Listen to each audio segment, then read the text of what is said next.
Assalamualaikum and welcome back. Hari ni kita nak pasang dashcam dekat kita punya Iris. Okay, previously Omni ni kita letak dekat dalam Saga. Before that, dia ada filem ni, kita tampal dekat kita punya cermin sebelum kita tampal kita punya dashcam.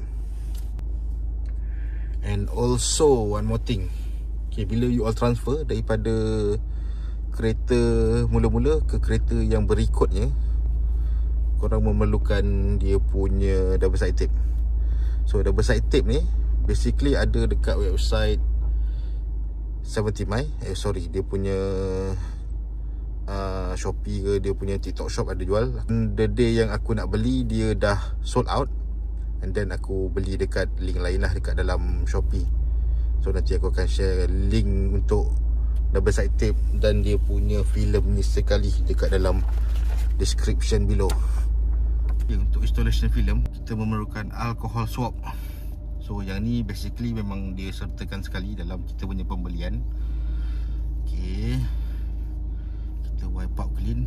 Kita tak nak ada habuk dekat kawasan yang kita nak install filem tu. Kita clean wipe. This one dia sama macam kita beli screen protector. Kita akan dapat dua jenis wipes.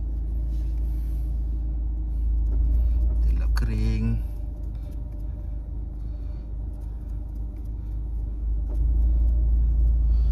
Dan kita boleh install.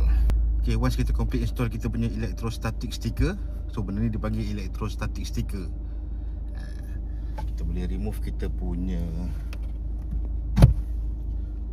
rear view mirror untuk letak kita punya kabel. Okay, location kabel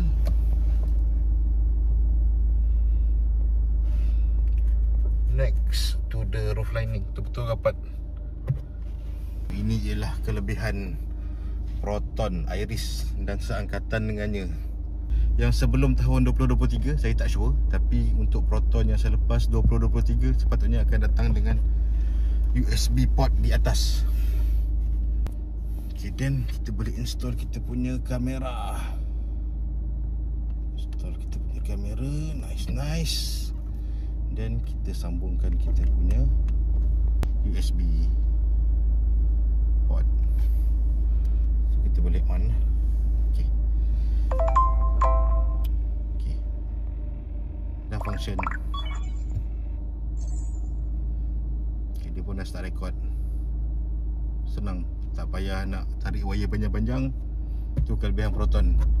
Hope ada car manufacturer pun start follow. Kita tak payah nak tarik wire jauh-jauh. Okay, so that's all folks. Thank you very much for watching. And then jangan lupa pasang benda ni. Dah thank you tapi tak pasang.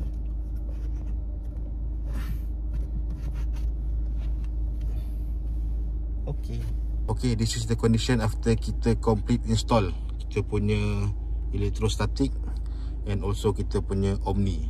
This is the USB cable. Basically nampaklah sikit terluntai. And then for perspective driver tak ada masalah, tak mengganggu pemandangan sebab dia very minimum. And then kita tak perlu ada wire yang besar rabut all the way nak pasang sampai ke kita punya 12 volt socket ataupun kita punya USB port kat bawah ni.